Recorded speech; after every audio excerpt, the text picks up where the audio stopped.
What's up, dude? How's it going? Good, man. How are you? Pretty good. Can you hear me okay? We can hear you very well, man. How about you? You got to see us. Everybody's okay? Yes, sir. Got you guys loud and clear. Awesome. Just wanted to make sure I just switched over to my mic, so sometimes it messes up a little bit. What's up, guys? How's everything going? Understood, man. We got a bunch of young leaders right here. You're going to get to talk to, well, they're going to get to talk to you. You're going to get to talk to them. They're going to ask all the good questions, man. You and I will chat for a little bit, but these guys are going to ask all the hard questions, all the good questions. So it's so much fun, man. And I know you have a good idea. Tim and I started this program for the young guys, and so we're just talking about some of the projects and some of the challenges they're taking on. It's a very intentional 12 months for them of pouring into themselves and building out a brand is really what they're doing, right? They're building out the brand for them. And I'm like, dude, could we have a better person to speak to around that, because that is your story, man. So thanks for coming on, man. I'm super pumped. Happy to be here, dude. Thanks so much for having me. For sure. And you're okay if we run this as a full episode of Essential 11 as well, yeah? Absolutely. Yeah. Beautiful. Well, man, I'd love to start to give these guys some context. What I like to do is let's go back to Travis at 14, 15. Yeah. Let's go back in there and go, okay, was this a guy who was like, dude, I'm going to build out this massive brand? Or is this guy going, I know exactly who I am? Or is he going, I have no idea what's in store? And we'll kind of go from there, man, before we jump in with these guys. Oh, yeah, dude. 14-year-old Travis thought he knew basically everything. Yeah.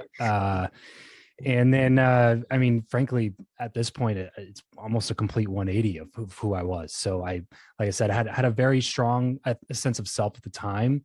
But then kind of heading into my early 20s, a lot of that was questioned and kind of started learning how to form ideas and thoughts and opinions for myself. And so I was raised in an extreme religious environment.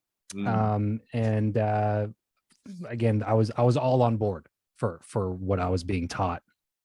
I came out into the real world and kind of realized that a lot of it was opinions being taught as facts, and had to figure out what I wanted to continue believing, what I wanted to form my life around. And it was a really trying time in my early 20s because I had to do the work of a 14, 15-year-old when I was in my early 20s, for the first time, where I started having to ask myself questions and I started having to figure out what I wanted to do with my life. And I was, a college graduate, married with a mortgage at 21, and didn't know what I was going to do with my life. So it was kind of back to the drawing board, and still, I was, like I said, as I was married, I had a mortgage, I had bills. The option of like sleeping on my mom's couch until I figured it out wasn't really there for me. So it was just a matter of, okay, well,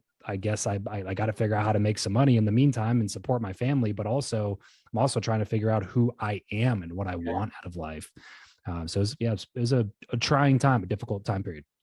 So I want to unpack that a little bit. So what you're talking about is something, it's a journey I want these guys on, sooner rather than later. And I'm not saying just, hey, question what your parents are saying. We want them to learn how to think.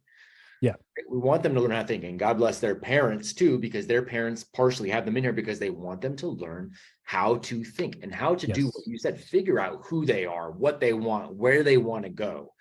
Right. So the way you frame this, you've got essentially a path that has been laid out for you. And then you're saying you get to you're in your early 20s, this path has been laid out. And then you start, what was that moment, or was there a thing that made you start to go, I need to question this? Because I know you and I probably both know 40-year-olds and 50-year-olds who are still on the same path that has been laid out for them. Oh, yeah. Versus stopping to ask the questions for themselves. What was that moment for you? Yeah, for me, it was realizing what I was going to be doing for the rest of my life. So in that world, in the context I grew up in, it was very linear. And it was kind of two choices at the end of high school. It was like, go to Bible college or don't. So there weren't there weren't this kind of wide array of options of like, hey, you want to be an engineer, you want to be in the military, you want to, do this path or that path. Well, here's the grades you need. Here's the schools to apply to. Here's the programs that probably fit best for you. Here's some internship opportunities and to get additional college credits. There was zero guidance counselors, zero of any of that. And then the school that I went to was K through 12 on one campus. Yep. And it was closed enrollment. So there was the only people that could go to the school were members of the church. And then the college, there was a college on the campus as well. So it was like a 7,000 member church, a 400 student school, and 1,000 student college. And so I went to that school from kindergarten through 12th grade. I graduated and I went to the college from freshman to senior year. So every day of my life virtually for 20 plus years, we're on one 40-acre campus. And the two options they give you is ministry or not ministry. And if you say ministry, they go, here's an application to our college. There wasn't like, oh, here's these 12 different options of seminaries. And you can go to this school or this school, depending on what you want to study. It was, here's the application to the school that's on this campus, because why would you go anywhere else? Right. And then if you don't want to go into ministry, then good luck doing whatever it is you want to do with your life. So most of the kids either ended up going to the college on the campus, which is what I did, or they ended up at the local community college because they had no idea what they wanted to do with their lives, or they went into the military or something like that, or directly into just working at Walgreens or something like that, trying to pay bills. So when I was graduating Bible college to go into ministry, I was interning in a business. Or not interning, I was working as a salesman inside of a direct sales company. And I really enjoyed my time there. I got promoted quickly. I had a knack for it for sure. And I worked hard at it. And when you combine those two things, I think that's where you find those unfair advantages that you have in life, and I think which is important for young people is to figure out the things that you really enjoy doing and then put in a lot of work, getting good at something. And so when I found out, I jumped into that job and the first week got promoted. I was like, oh, I'm pretty naturally good at this, seemingly better than other people. And I'm really competitive and I like to win. And so I started working really hard and trying to get better at selling stuff. And at the same time, I was interning at a church on the weekends, all my entire junior year of college. And so I would drive all the way down to this church. We cleaned up the whole church all weekend, essentially is what we did. When I got back to school on Monday, I had, 7:30 class. I was taking 20 credits plus a semester. And then after school, I would do my sales job. And I would find myself doing the thing on the weekends, being eager to get back to school so that I could do the thing that I was going to be quitting soon, so that I could do the thing that I didn't want to be doing for the rest of my life. And it was like, oh, wait a second. This feels like incongruent with who I am at my core. It feels like I should not be like pursuing this path. It feels like I should be pursuing this other path. And it was, I expressed it to a couple of people in my, close circle of friends, and it was met with immediate disgust, I guess. Just, it was very taboo in that culture to go to that college and then not go into ministry. And so I couldn't really express it to anybody. Nobody would, take me seriously or listen to what I had to say about it. So I just kind of internalized those things. And it was just a weird time period. But what really started off in the direction was just sitting there thinking about, wait a second, every day for the rest of my life, I'm going to do this one thing, not because I feel like I want to do it, but because I feel like everybody else in my life wants me to do it. And I don't know if I'm going to be okay with that, because at the end of the day, man, what really got me just to push off in the direction that I felt was best for me was really thinking about the practical day-to-day life of what that would look like. And I realized that I was going to fit into this mold because the church that I grew up at was, they held all the conferences. It was the big church, obviously 7,000 members in a like small kind of culty subsect interdenominationally was not common to have that big of a church. And so we were like the leader church. So all the conferences were there, youth conferences and leadership conferences and missions conferences and all these other things. And I was like, all the churches in that world would go to that one church. So I was like, okay, well, when I'm gone, I want to be able to come back to this campus with pride that I left and did the thing that I was supposed to do. And I come back and all the leaders at my church that I've looked up to since I was 3, since I could walk, are all proud of me and happy for me and blah, blah, blah. And then I was thinking about it. I was just like, wait a second. So I'm going to live 300 50 days of the year without anybody else looking at what I'm doing, so that for those 15 days a year that I'm back on this campus, I can get approval from this group of people who I'm not going to see for the other 350 days. And I just kind of had this big epiphany and realization. I was like, I am the only person that has to spend every waking minute of every single day with me. Bingo. I'm the only person that has to look myself in the mirror and be okay with the version of the person that's looking back. And yeah, that was enough for me just to be like, you know what? I'm going to disappoint a lot of people. I'm going to be shunned by a lot of people. Yeah. You know, there's a lot of close relationships that are going to discard me and actively root against me. But I don't know how to, you know, I don't know how to just keep doing what they want me to do for the rest of my life, because that doesn't make any sense. Now, so I know so I resonate with this and have very much lived in a similar fashion. And I would dare say not just even once, in a number of different areas, right? Education being one, where I'm you know, this school pariah now for all these other schools and teachers and people that I used to work with and help. And it's like, how dare you leave the religion of schooling, you know, and do something else, right? So I get that, just going, nope, I can't not stay true to myself. But there's still like you said, the people that are shunning you, the relationships that you are losing. Was the drive to do something, to go after what you were feeling in your heart? Was that just so overwhelmingly strong that you were just like, whoever goes? Did you have to look back and go, ooh, I'm going to really try to save this relationship? Did you have to compartmentalize that? And in doing so or not doing so, you're married. Yeah. How did your wife handle that as well? Yeah. Right? How did all that play out relationally? Like, what's the fallout of that bravery, honestly? Yeah, it was pretty detrimental.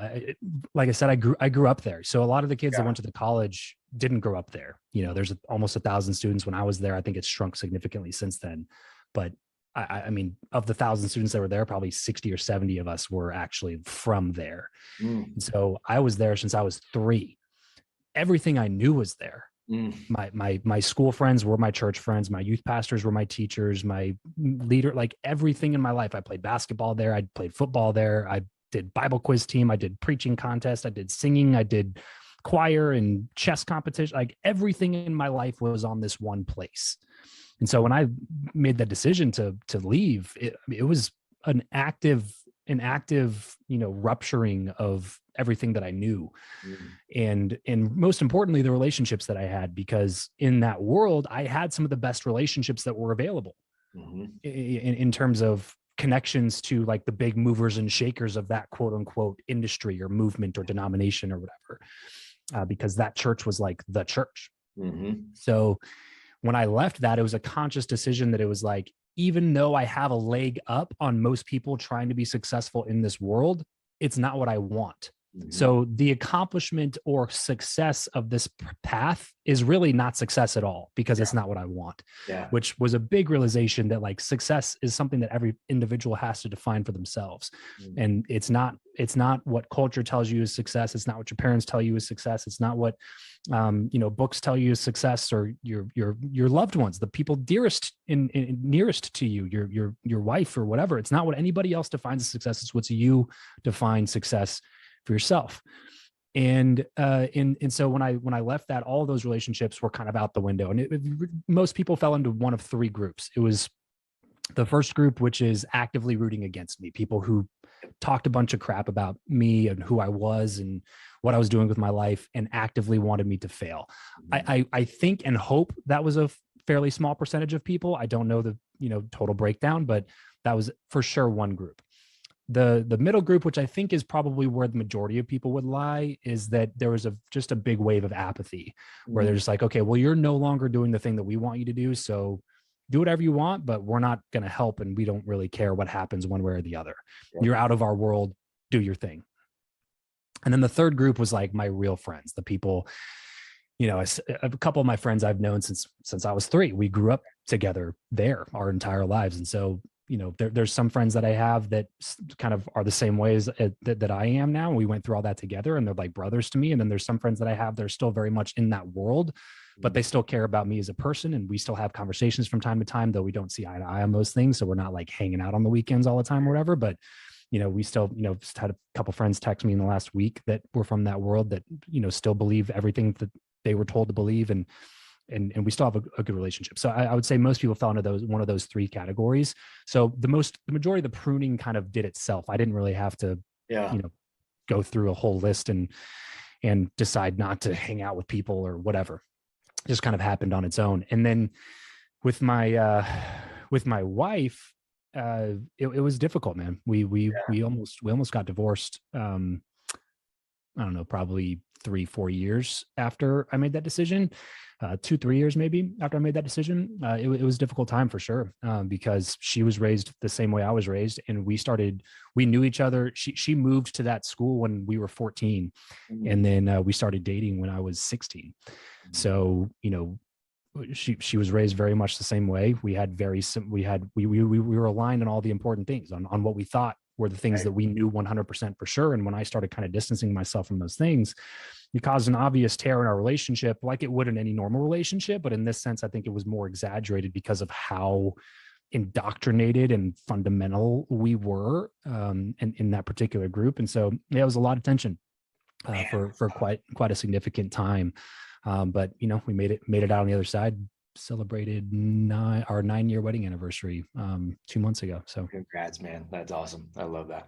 And I want to move, past it and move forward and start getting into all the amazing things you've been doing since then and building before we open it up for these guys to ask some questions. But how about your parents in that same vein? And I know that can be a tough too. And that's a tough one, even for people that don't come out of it, even if it's not a religious thing, to choose something as you go into adulthood that your parents aren't excited about or on board with. Doesn't matter from what that's a tough thing, man. It's very difficult. And my wife and I now, I feel like we're pretty much on the exact same page. And we've differ on maybe one or two small things, but for the most part, she's my best friend. We're very, very similar in a lot of those senses. My parents definitely not the same way. I'm lucky in the fact that they were at least like supportive of what I wanted to do. And my mom definitely got a little bit more on board than my dad did in terms of speed.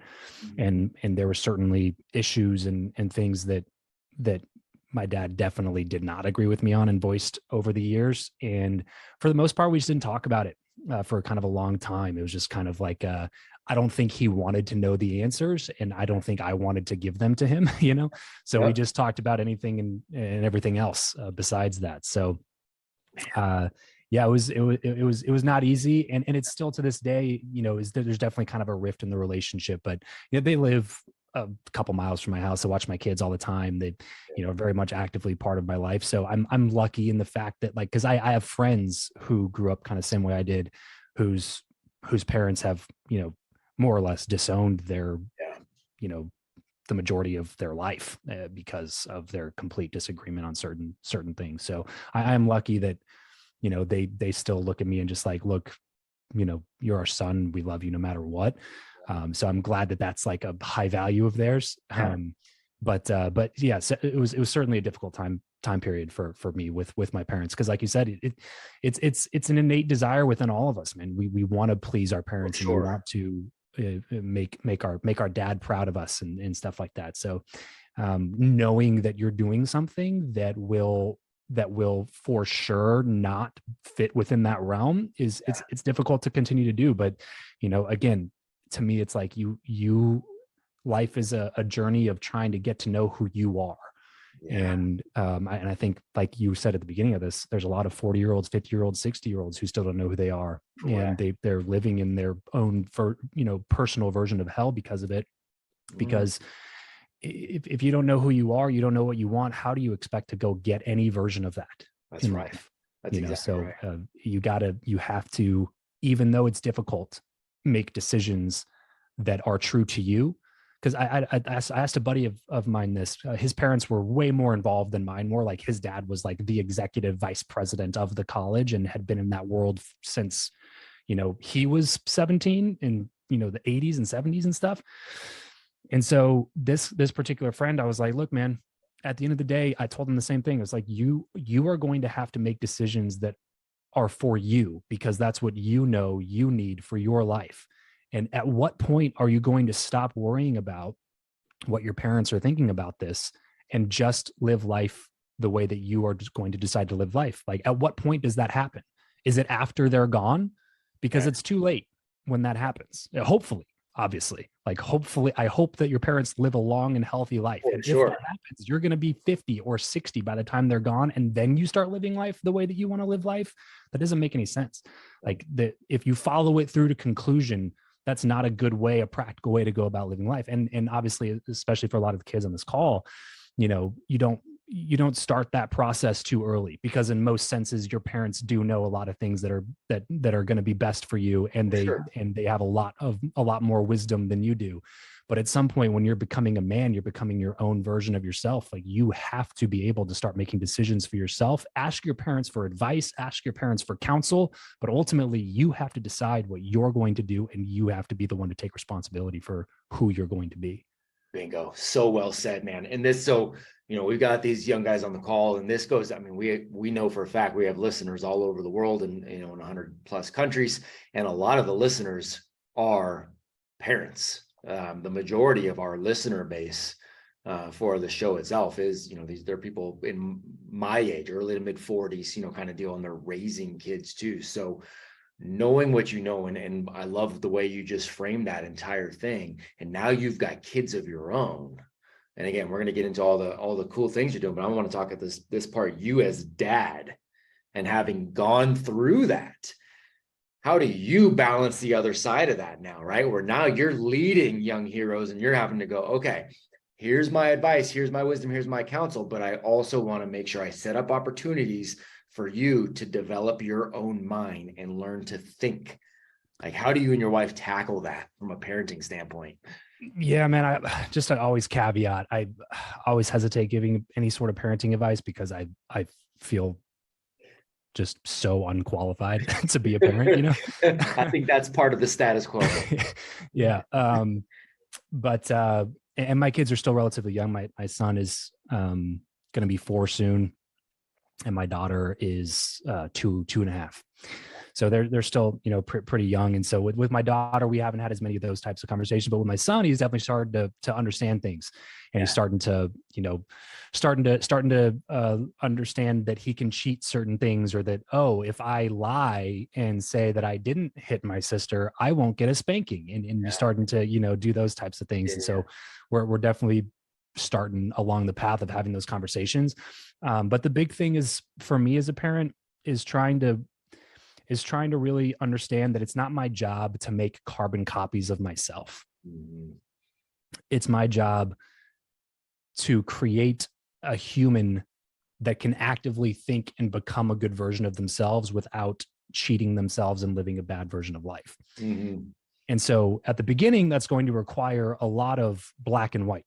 It's going to require a lot of, hey, don't do this, do this, do this, don't do this. It's going to require a lot of that at the beginning, and I understand that. But also, as they get older, they're going to have to learn how to come to those decisions on their own.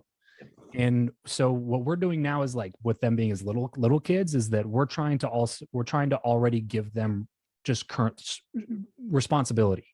Instead of doing things for them all the time, anything that they can do, we make them do, even though it takes them 6 times as long, like literally 6 times as long for them to do it as it takes for us to do it. It's little things, man. Like when my son was 18 months, 2 years old, it was cleaning up the playroom before we go to bed. It was so painstakingly long to try to get him to go pick up every little toy that he took out of the toy boxes back into the toy bin.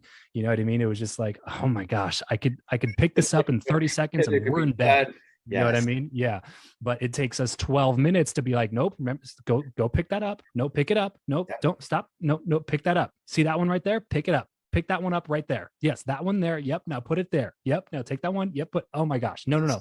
Don't play with it. Put it in the box. You know what I mean? It's like the most frustrating process. But also now he's almost 4 and he knows when it's time to clean up, he's got to go clean it all up. And now his baby sister's helping to start cleaning up those things. And then like the little things, like they put on their own shoes and socks for school. My daughter's 2.5. She puts on her own shoes and socks. And like, sometimes she gets the shoes wrong and it's on the wrong foot or whatever. And it's like, oh, nope, Cassie, you gotta take that, your shoes are on the wrong feet. You got to redo it. And she looks down and she sits down, takes them off and puts them back on the right way. And so we're trying to get them to again, be their own human being. You're not going to have mom and dad around forever. And frankly, I think this is my personal opinion. So some people might get mad at me for this, but I think that a lot of parents, have trouble giving up certain things to their kids because it's a recognition and an admission that your kid's getting older and they don't need you as much. Yeah. And so they have this kind of selfish desire to be like, well, I want to be the one to put their shoes on, or I want to be the one to make their lunch, or I want to be the one, like, I want to feel needed. Yes. So therefore I'm going to use it as an excuse to be like, well, they're too young to do it for themselves. Yep. It's like, or are you just being either lazy because you know it's going to take you 10 times as long to get them to pick it up? Or are you trying to hold on a little bit longer because you don't want to admit that your kid is growing or getting older, and you don't want to skirt that responsibility and hand it off to them to become their own version of an actual like functioning, working member of society. Which is, by the way, what you are supposed to do.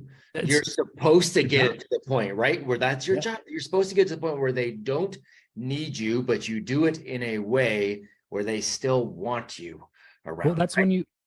when you have these like 30-year-olds that are still living in their parents' house. Bingo. It blows my mind. Like I maybe it did a little bit too, like a little bit faster than most people, but like I said, I was married, bought a house, and had my own bills at 21. Right.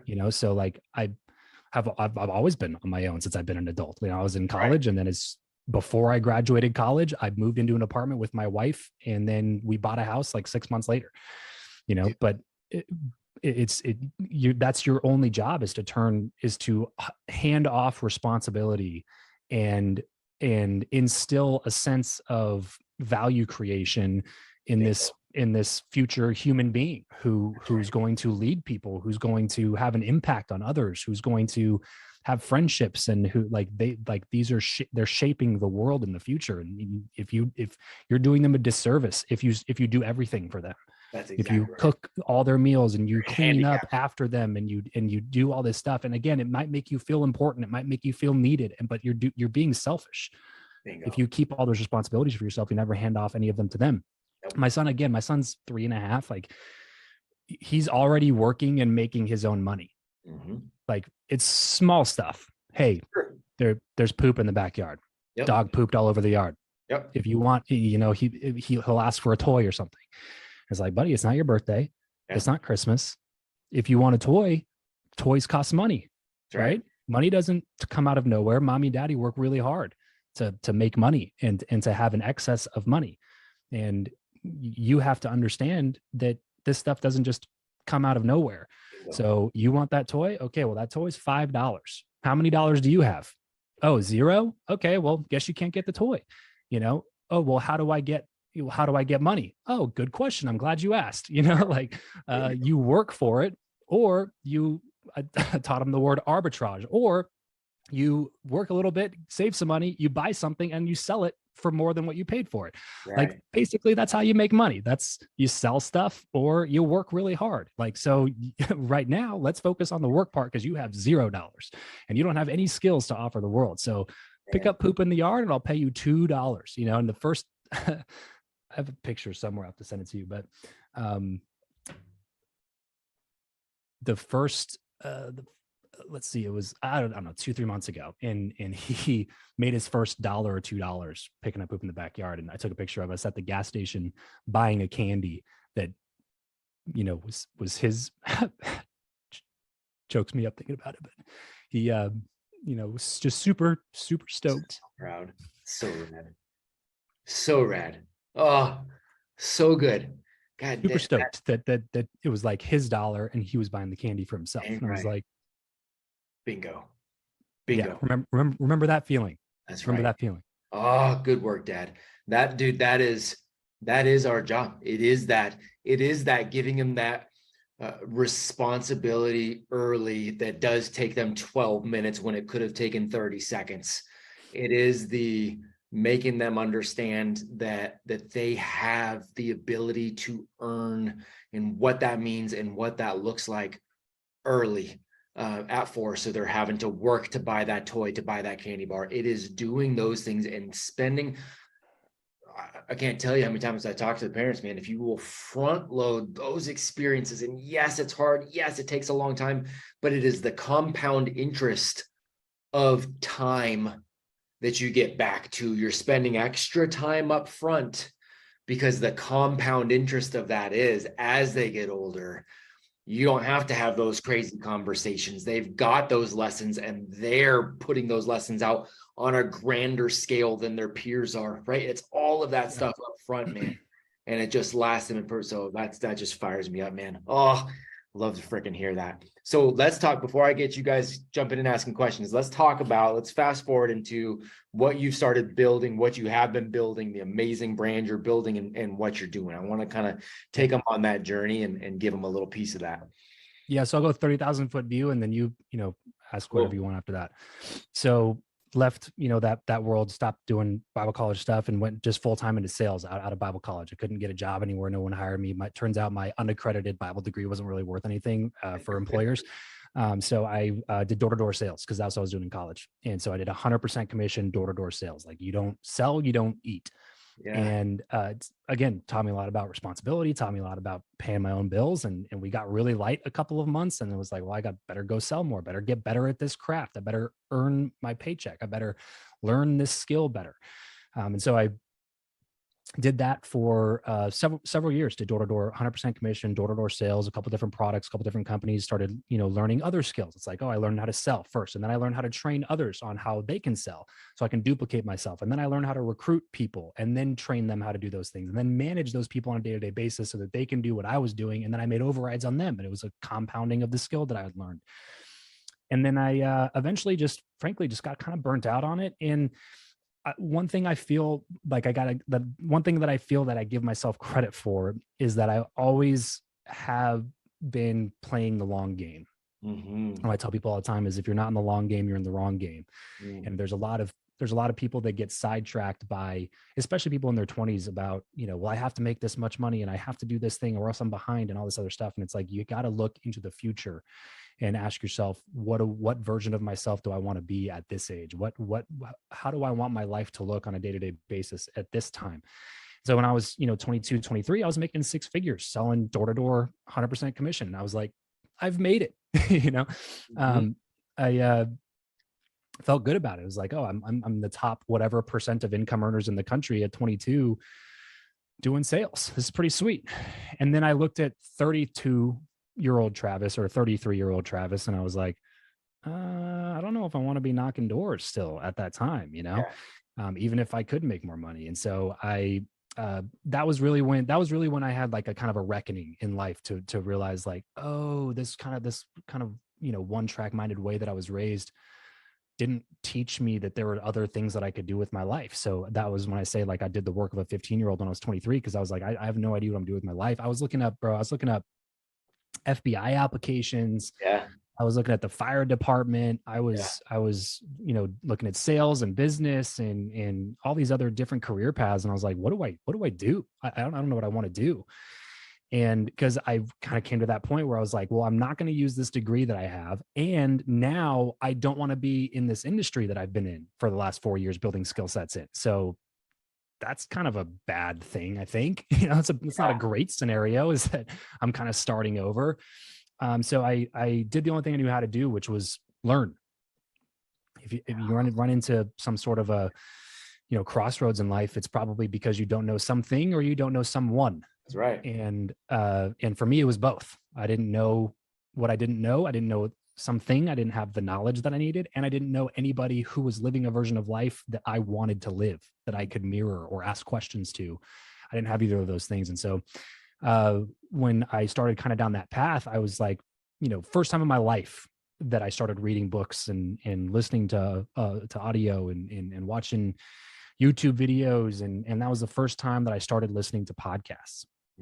And because I wasn't like a reader growing up, it was actually like an active joke inside of my family. The people who knew me closest knew that I just hated reading, and I would do anything to get out of reading something. And my sister was the complete opposite. She would read like an animal, bro. Like it was insane. The thickness of books that she would just lock herself in a room and read through a novel in 2 days. It was like 500 pages. Her comprehension was off the charts. And it was just like, I want no part of that at all. But turns out when you're hitting like this back against the wall moment, and it's either I figure this out or I go broke, then you kind of start having a motivation to go figure some things out. So podcasting kind of stuck with me because I really enjoyed the format over a lot of other things. I could stick in headphones and go, mow the lawn or do the dishes or walk around or go to the gym or drive. And I could be learning actively or passively, I guess, just in the background. Right. Conversational format, but still gave me really good truths that I could implement. And I was learning from all these people that were living a version of life that I wanted to be living. And after listening to a podcast for a while, man, that was when I was like, hey, I think I want to start one of these things. And I saw that some people were actually making money doing this. And I was like, this is crazy. And at the time I was like, well, I am a millennial, so I should probably learn how to make money online somehow. Cause that's probably going to be the future, And so podcasting was the first kind of my step into making money online. And, I started the podcast, and probably about after year and a half or so, I was still doing door to door on the side. So I was still like knocking doors to pay my bills and to have excess so that I could invest into the podcasting world. And so I did that for probably 18 months, and then finally went full time with podcasting because people started asking me how I was, getting all these guests and how I was starting the podcast. And so I started doing podcast coaching for people. And then that turned into podcast courses and running an events business and mastermind business. And then COVID shut down my events and mastermind business, which was over 50% of my revenue at the time. And that's when we started this first version of Guestio, the software that we ended up developing. And I took out $90,000 in 0% credit cards and paid to fund the entire first build of the software. And then I went and raised a $1.3 million seed round for the software company, paid off my credit cards, got myself a salary. And then the podcast was running in the whole time in the background. And then after about 6 months of doing the software full time, we started an agency on the back end, a marketing agency on the back end that was kind of like doing a done for you version of what our software did on a do-it-yourself version. So now at this point, we have the software division of the company. And then we have our done for you marketing agency, which essentially we do podcast launches, production, content repurposing, as well as getting people booked on podcasts, doing like podcast PR campaigns. So essentially kind of like a full stack podcast agency. And then we have our, which did 7 figures its first year. And then we have the software aspect component of that. And then I have my podcast and my YouTube channel, which we just rebranded and relaunched, called Travis Makes Friends, where I'll be able to interview, Shaquille O'Neal and Rob Dyrdek and, literally hundreds of other people. At this point, we've gotten over 800 episodes of the show live now. We've had Brian Callen and Brendan Schaub and just a lot of really cool, interesting people that I never thought would give me the time of day. And now I text them and we talk, and they're actual friends of mine. And so, the people that are in my corner, the net worth alone of the people that I've interviewed on my show or that I know now is into the billions. And it's all been a direct correlation to the podcast, which is why I'm so avid into podcast education and getting people to create content online, because I've seen the direct benefits it's added to my life in a relatively short time period.